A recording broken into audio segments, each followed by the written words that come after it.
Bismillahirrahmanirrahim. Assalamualaikum warahmatullahi wabarakatuh. Untuk pertemuan kali ini saya ingin membahas sebuah metode yang namanya Data Envelopment Analysis. Nah, Data Envelopment Analysis ini atau bisa kita singkat DEA untuk mempermudah. DEA ini sebenarnya ingin uh, ingin membuat suatu pengukuran apakah suatu DMU ini bisa jadi perorangan atau suatu lembaga usaha misalkan gitu ya. Apakah DMU itu efisien atau tidak seperti itu. Nah, saya contohkan misalkan kalian ingin mengukur tingkat efisiensi karyawan di suatu perusahaan misalkan di karyawan rokok misalkan seperti itu. Misalkan di situ ada 5 karyawan. Nah, tiap karyawan itu setiap harinya bertugas untuk membuat rokok. Nah, misalkan ya, dalam keseharian si A misalkan bisa menghasilkan 20 bungkus rokok, si B 25 puntung rokok dan seterusnya. Nah, dari 20 bungkus rokok atau 25 bungkus rokok itu kira-kira nah, yang 20 sama 25 itu namanya output begitu. Nah, dari 20 bungkus dan 25 bungkus rokok dan seterusnya itu kira-kira dibutuhkan berapa input untuk menghasilkan itu. Seperti itu. Jadi itu sebenarnya sebagai gambaran sedikit bahwa sebenarnya mengukur efisiensi dengan menggunakan metode DEA ini nanti akan ada output dan input seperti itu. Jadi nanti kita bisa membandingkan mana di antara karyawan misalkan itu ya yang kinerjanya paling efisien seperti itu. Atau saya contohkan juga petani misalkan. Misalkan kalian punya 5 tetangga yang bekerja sebagai petani. Nah, untuk dalam pengelolaan taninya itu kalian bisa mengukur kalau menggunakan DEA ini siapa kira-kira yang tingkat efisiensinya paling tinggi seperti itu. Nah, mengukurnya itu menggunakan output dan input seperti itu. Nah, kalau saya contohkan misalkan petani ya. Misalkan petani tembakau misalkan. Outputnya berapa yang dihasilkan? Misalkan si A menghasilkan anggaplah ya 500 kilo gitu atau mungkin si B menghasilkan 300 kilo. Nah, untuk menghasilkan itu kira-kira berapa input yang dibutuhkan. Nah, dengan membandingkan itu nanti akan ketahuan mana yang paling efisien. Nah, di sini ada apa namanya ya, softwarenya yang bernama DEAP atau DEAP 2.1. Nah, itu software yang banyak digunakan untuk membuat atau mengukur tingkat efisiensi suatu DMU. DMU itu singkatan dari Decision Making Unit. Saya contohkan tadi seperti yang tadi ada karyawan atau kemudian petani atau bahkan DMU ini bisa berupa suatu perusahaan. Misalkan kalian ingin bandingkan perusahaan rokok A, B, C, kalian ingin bandingkan mana yang paling efisien. Nah, itu bisa menggunakan DEAP ini. Nah, saya contohkan langsung ke data ya ini. Saya punya data, contoh data saja.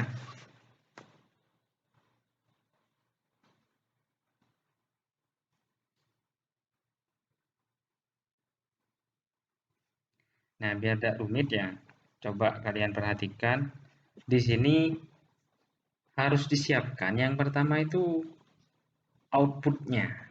Outputnya, misalkan saya contohkan tadi kan karyawan. Misalkan karyawan pertama menghasilkan 20 20 bungkus rokok, 25 bungkus rokok, misalkan seperti itu dan seterusnya. Nah, input yang dibutuhkan oleh si karyawan pertama, karyawan kedua itu berapa begitu. Atau mungkin petani tadi katanya. Eh,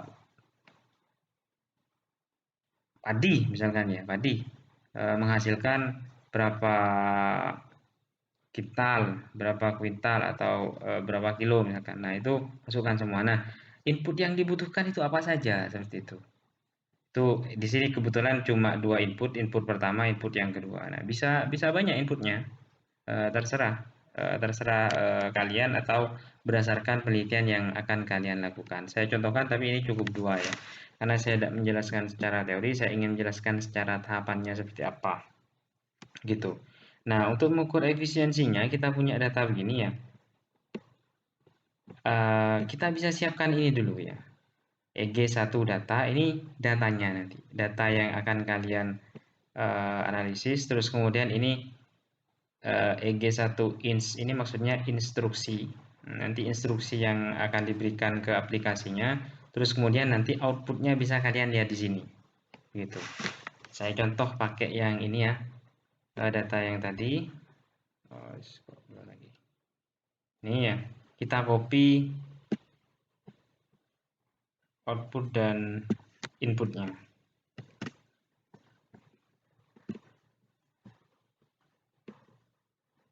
Ini kebetulan sudah ada isinya. Saya hapus dulu. Terus kemudian kita V. Nah, Ctrl V. Save. Nah, ini datanya sudah kita save di sini. Ya, ini berarti yang baris pertama ini output dan berikutnya itu input. Seperti itu. Kemudian instruksinya.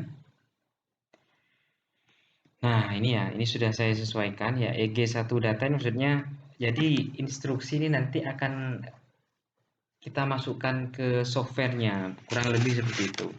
Nah, jadi nanti datanya ada di EG1 data, sesuaikan dengan apa yang sudah kalian ketik di sini ya. Terus kemudian outputnya bisa kalian cek di EG1 output txt gitu. Nah, kebetulan yang tadi ya, yang data yang saya pakai itu ada 5. Ya, jadi di sini cukup tulis 5, terus kemudian number of period, maksudnya 1 ya. Waktunya 1 karena itu kan di satu waktu. Apa namanya? Cross section seperti itu. Terus kemudian outputnya ada 1, ya kan? Tadi di data itu kita cek lagi. Nah, kan ya. Outputnya 1, kemudian inputnya 2. Tinggal kalian sesuaikan saja. Inputnya ini kan tertulis 4 tapi kita ganti 2. Nah, untuk yang ke bawah itu silahkan kalian pelajari lagi ya, tentang pilihan apakah itu input oriented atau output oriented, terus kemudian CRS constant return to scale atau variable return to scale itu tidak saya jelaskan di sini karena waktu yang terbatas. Bisa kalian nanya-nanya nanti ke saya. Nah, ini instruksinya sudah cukup seperti itu. Instruksi sudah cukup, kita save ya. Sudah diganti tadi ada 5 DMU ya. DMU ini maksudnya 5 data, terus kemudian waktunya 1, output 1, input 2. Kita save. Nah, setelah di save ya, ini saya tekankan lagi bahwa aplikasinya atau softwarenya itu tidak perlu di install, bisa langsung kalian pakai setelah copy atau setelah download seperti itu. Ini aplikasinya yang ini, buka saja DAP buka, terus kemudian instruction file name ya. Kan tadi ada instruksinya itu, tinggal ketik saja EG1 garis 2 instruksi .txt, tinggal enter. Nah, bisa kita cek outputnya. Nah, outputnya ini seperti ini. Tadi kebetulan di instruksinya itu di sini kita tulis variable return to scale ya. Maka di outputnya itu bisa kalian lihat ya, mana sih yang paling, nah, VRS ini maksudnya variable return to scale. Kalau kalian pakai yang VRS berarti ini yang kalian lihat nih ya, berarti apa namanya, form atau DMU yang ke-2 sampai ke-5 itu efisien, sangat efisien. Karena nilainya 1. Jadi nanti nilai dari efisiensi itu antara 0 sampai 1. Seperti itu. Nah, di sini ternyata kalau kita pakai variabel return to scale, nilai technical efisiensinya atau efisiensi teknisnya itu yang firm atau DMU nomor 2 sampai 5 itu sangat efisien seperti itu. Sementara yang firm yang pertama nilai efisiensinya cuma 0,5 seperti itu. Nah, selain data itu nanti ya ada juga beberapa data lagi, tapi yang penting menurut saya ini ya bisa kalian cek nanti mana ya.